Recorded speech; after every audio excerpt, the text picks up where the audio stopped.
As the prophet of esports, I rely on trustworthy and meaningful data every day. Data from our research partner YouGov offers the most complete view of esports fans and gamers in the world, providing context to who they are, what they think, the brands they buy, and things they do. YouGov's connected insights and research services inform strategy at every level. If you're a team, a brand, agency, or rights holder, you should be talking with YouGov. Their partners measure and maximize ROI and are telling compelling stories with data. Visit yougov.com/gaming-esports to learn more. I will say someone who is near and dear to my heart from a gaming standpoint. Like, this person, it was very formative in terms of my gaming youth. And it's none other than Sid Meier in the news. And Sid Meier, famously the person who created Civilization, one of the most successful strategy games or franchises of all time. This headline caught my attention because it said, Sid Meier warns the game industry about monetization. And so they talk about how basically that, in the old days, you bought a strategy game. This was all about gameplay. And what Sid Meier says now, he says, this was speaking to the BBC on the 30th anniversary of Civilization's release. He says, the real challenge and the real opportunity is keeping our focus on gameplay.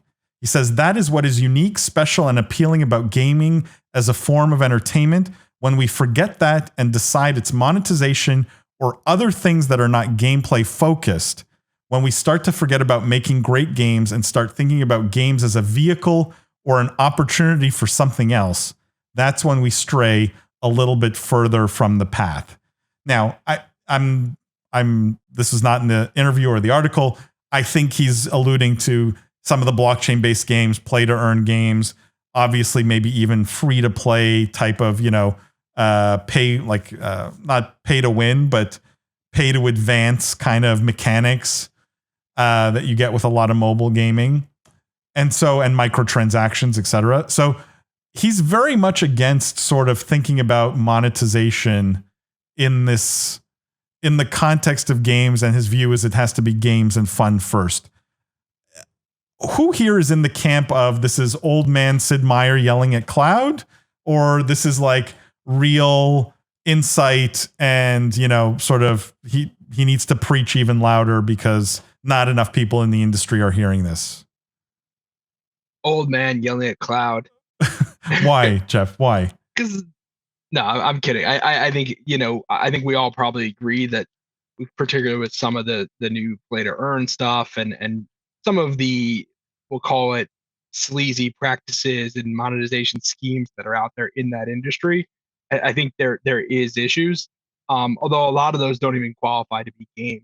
At this point, they're basically just digital Ponzi schemes that wear gaming as sort of like a Trojan horse cloak, to scam people. But yeah, the reason why I think it's a little bit of old man yelling at cloud is because this article probably could have been written any point over the last 5-15 years. And it probably, someone would have been like, oh, he's totally right. Because you could have said it with free to play microtransactions. You could have said it with mobile. Hell, you could have probably said it with DLC back, when that started becoming popular 10-15 years ago, where it's like, what? I don't get the whole game. You're going to want to make me pay to like get an expansion. Like that content should be in the game when it releases. So I think there's always been a backlash to any sort of additional monetization. While in this case, I think he's right. It's a little bit of old man yelling at cloud, to some extent. I mean, in his defense, he didn't say making money on games is bad, right? And Civilization has done DLCs and expansion packs, and like they've used many of those mechanisms that you've alluded to. I think he's really saying maybe the games aren't that fun anymore. Jimmy, Lindsay, I'm curious your thoughts on this. Yeah, it's funny. I literally just watched an episode of South Park where it's an old season where they're trying to save films from their creators. Basically saying George Lucas and Spielberg doing all these remasters are ruining the original IP of that product, and there gets a point where IP becomes more the property of fans and audiences than the original creators. When I try and apply that here, I think of the role that fans and audiences and the next generation of gamers have in influencing the trajectory of games and their application, their potential utility, etc. Because I think most of us, and maybe I'm aging all of us here, but most of us would probably agree, right? Like, hey, this is supposed to be fun. You're not supposed to do this to make money. It doesn't become it was an outlet, right? And a stress release and something fun to do. It was a pastime. And so to make it a business, to make it a metaverse where you can actually live and work, that's not gaming to us as the OG gamers. But the more I think about it, the more I think, well, I mean, I have similar feelings with social media and with all kinds of other anecdotes. And there gets a point where we kind of age out. And what's the use case? What are the younger generations doing? What are the masses doing with this property, with this potential, with this technology, with this IP? And that's really what it becomes.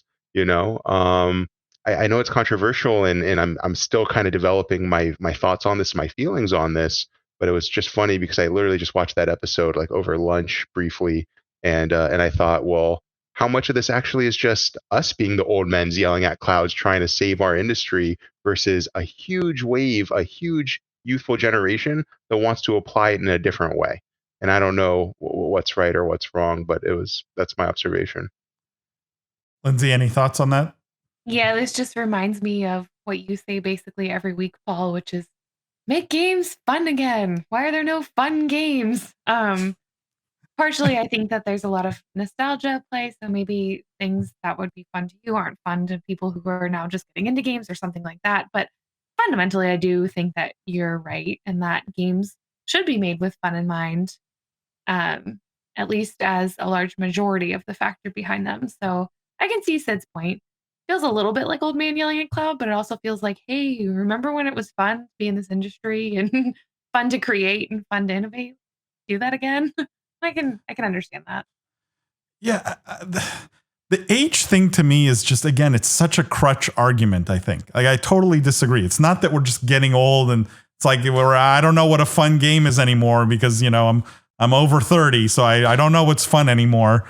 I just think that's just it's a weak argument, right? The reality is, you go into any Discord filled with teenagers, no one's having fun. Like the amount of boredom in that generation is shockingly high, right? Like no one's like loving the games that are coming out. No one's just eating up. And like the games that get streamed, I was saying this on the podcast, something like Elden Ring is the most repetitive nonsense of a game I think I've maybe ever seen. Like we've reached peak repetitive nonsense as an industry of just like boss fight after boss fight, like roll after, like nothing interesting about the gameplay, the story, anything at all.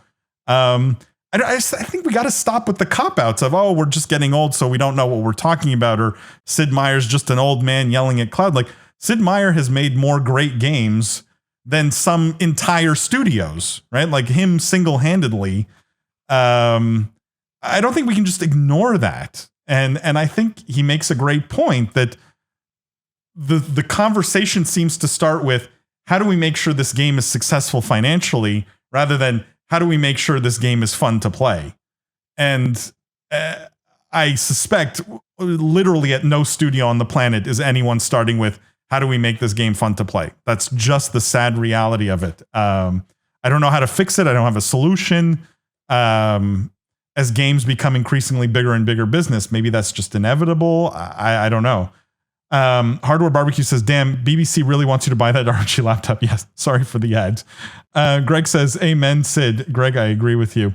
Hardware Barbecue says, this needs way louder than it should be. It feels more like gatekeeping, to the point that it feels devs rather have the game disappear into obscurity over not having microtransactions. That I actually think is true.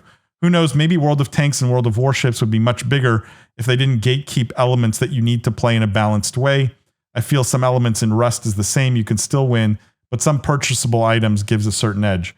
Like, I don't know if you guys agree with that assessment. I'm curious, obviously, but like, who here thinks that it doesn't really matter what the monetization method is? Like, I'm fine with microtransactions. I'm fine with play to whatever, fill in the blank, as long as the game is fun, right?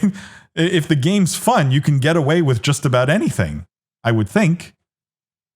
But I think there are elements of those things that make the game not fun, right? If something's play to win, or hey, you can't progress unless you buy something, like that is inherently going to make the game not fun. Do you disagree with that? I mean, I still think the game could be fun. I agree it's harder to make a fun game. It's definitely harder, but I don't think it's impossible, right? Like there are I can trying to think of examples of games where they're fun, but they may have the most horrible, like Fortnite has pretty aggressive, microtransactions, cosmetics, all this kind of stuff. It doesn't affect the gameplay. The game's still fun, but I would argue they're pretty aggressive in terms of monetization. Tom says Halo falls into that repetitive category. I mean, Tom, find me one game today that doesn't. Like literally, name me one game that doesn't.